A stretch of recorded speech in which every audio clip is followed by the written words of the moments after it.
বন্ধুরা, অনুদিনের কুকিং চ্যানেলে আপনাদের অনেক অনেক স্বাগত জানাই। আজকে একটি রেসিপি নিয়ে চলে এসেছি।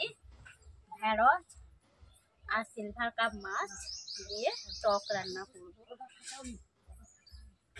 গরমকাল যেহেতু চলে এসেছে, টক ছাড়া কিছু ভালো লাগে না, তার জন্য আমি ভাবলাম যে ঢেঁড়স দিয়ে টক রান্না করব। অনেকে আছে ঢেঁড়স ভাজাও খেতে চায় না, চচ্চড়িও খেতে চায় না, তার জন্য আমি ভাবলাম যে টক দিয়ে ঢেঁড়সকে মাছ দিয়ে ঢেঁড়স দিয়ে টক রান্না করব। আপনারা ভিডিওটি প্রথম থেকে শেষ পর্যন্ত দেখতেই থাকুন, স্কিপ না করে দেখবেন। ভালো লাগলে লাইক কমেন্ট এবং শেয়ার করতে অবশ্যই ভুলবেন না। যে সকল নতুন বন্ধুরা আমার ইউটিউব চ্যানেলে এখনও নতুন, প্রত্যেক দিনের নিত্য নতুন রেসিপি পাওয়ার জন্য আমার চ্যানেলটিকে আগে সাবস্ক্রাইব করে নেবেন এবং ফেসবুক থেকে দেখলে ফেসবুক পেজটিকে ফলো করে দেবেন। দেখতেই পাচ্ছেন ঢেঁড়সগুলোকে আমি কেমনভাবে কেটেছি। গোটা ঢেঁড়স ছিল, ওটাকে আমি দুভাগে কেটেছি। দেখতেই পাচ্ছেন মাথা কেটে নিয়েছি, কেটে নিয়ে ধুয়ে নিয়ে চলে এসেছি রান্না করার জন্য। আপনারা রেসিপিটি দেখতেই থাকুন আমি কেমনভাবে রান্না করি। আমি প্রথমে উনুন জ্বালিয়ে নিচ্ছি। বন্ধুরা দেখতেই পাচ্ছেন আমি উনুন জ্বালিয়ে নিয়েছি, কড়াই বসিয়ে দিয়েছি। কড়াইয়ের মধ্যে আমি তেল দিয়ে দিয়েছি প্রথম থেকে কিছুটা গরম করার জন্য।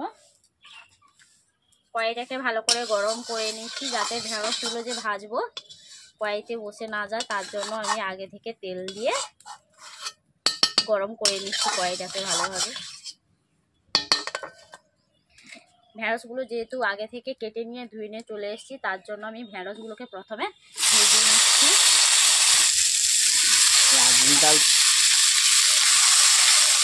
আমরা দেখতেই পাচ্ছি আমি ঢেঁড়সগুলো দিয়ে দিয়েছি, এর মধ্যে দিয়ে দিচ্ছি নুন আর হলুদ। আর ঢেঁড়সের মধ্যে খাওয়ার মতো নুন দিয়েছি। ঢেঁড়সগুলোকে আমি ভেজে নেব ভালো করে।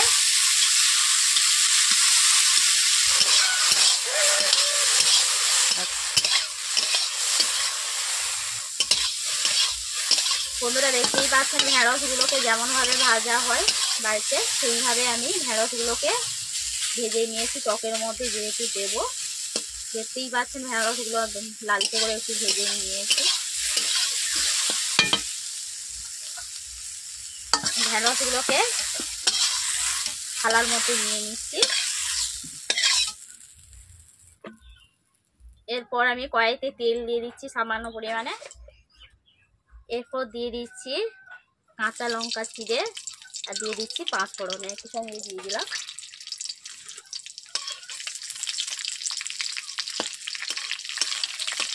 পাঁচ ফোড়নটাকে একটু লালচে করে আমি ভেজে নিচ্ছি।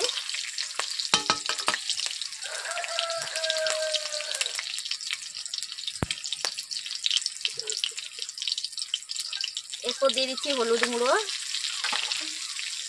লঙ্কা গুঁড়ো,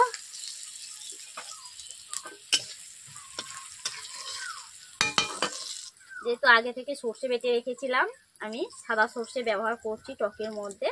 এই সাদা সর্ষে দিয়ে দিচ্ছি এখন।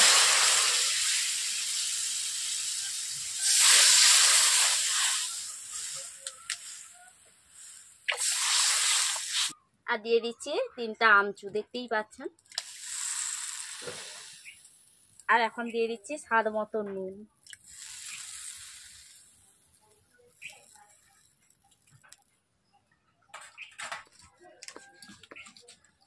টকটাকে আমি 5 থেকে 6 মিনিট ফুটিয়ে নিচ্ছি ভালোভাবে। বন্ধুরা টকটা ফুটতে দেখতেই তো পাচ্ছেন, আমি খুন্তি দিয়ে এইভাবে নেড়ে দিলাম। এরপর টকের মধ্যে ভেজে রাখা মাছগুলোকে দিয়ে দিচ্ছি। দেখতেই পাচ্ছেন মাছগুলো কেমনভাবে ভেজেছি। একটু অল্প হালকা করে, যেহেতু টকে দেবো তার জন্য একটু হালকা করে ভেজেছি। টকের মধ্যে মাছ দিয়ে দিচ্ছি, মাছটাকে প্রথমে ফুটিয়ে নিচ্ছি। বন্ধুরা আমি যেমনভাবে টক রান্না করছি আপনারাও এইভাবে বাড়িতে ট্রাই করবেন, অবশ্যই ভালো লাগবে। যেহেতু গরমকাল চলে এসছে, টক ছাড়া কিছুই খেতে ভালো লাগবে না, তার জন্য আমি একটি ভীষণ পছন্দের রান্না করছি ঢেঁড়স দিয়ে টক। আগে থেকে ঢেঁড়সটা দেবো না, টকটা ফুটে চলে এলে এক ফুট বাকি থাকবে তার আগে আমি ঢ্যাঁড়সটা দেবো, তার আগে থেকে ঢ্যাঁড়সটা দেবো না, কারণ ঢ্যাঁড়স দিলে টকের মধ্যে জল ফেটে যেতে পারে, তার জন্য আমি ঢ্যাঁড়সটা পরেই দেবো। এখন মাছ দিয়ে আমি টকটাকে ফুটিয়ে নিচ্ছি। বন্ধুরা দেখতেই পাচ্ছেন টকটা ফুটে চলে এসছে, টকটাকে ফুটিয়ে ফুটিয়ে রসা কেমন হয়েছে দেখতেই পাচ্ছেন জুসটা। এরপর আমি ঢ্যাঁড়সগুলোকে, ভেজে রাখা ঢ্যাঁড়সগুলোকে এখন দিয়ে দিচ্ছি। 1 মিনিট ফুটিয়ে নিচ্ছি ঢ্যাঁড়স দেওয়ার পর, কারণ ঢ্যাঁড়সের মধ্যে টকটা যেহেতু ঢুকবে তার জন্য আমি ঢ্যাঁড়সটাকে দিয়ে দিলাম। 1 মিনিট ফুটিয়ে নিচ্ছি। আচ্ছা, আমি 1 মিনিট ঢ্যাঁড়সটাকে ফুটিয়ে নিয়েছি। এরপর আমি টকটাকে ঢেলে নিচ্ছি কড়াই থেকে। বন্ধুরা এই টকের রেসিপিটি কেমন লাগলো অবশ্যই কমেন্ট করে জানাবেন। ভালো লাগলে লাইক, কমেন্ট এবং শেয়ার করে সাবস্ক্রাইব করে দেবেন। টক রান্না কমপ্লিট হয়ে গেছে, আমি কড়াই থেকে ঢেলে নিচ্ছি।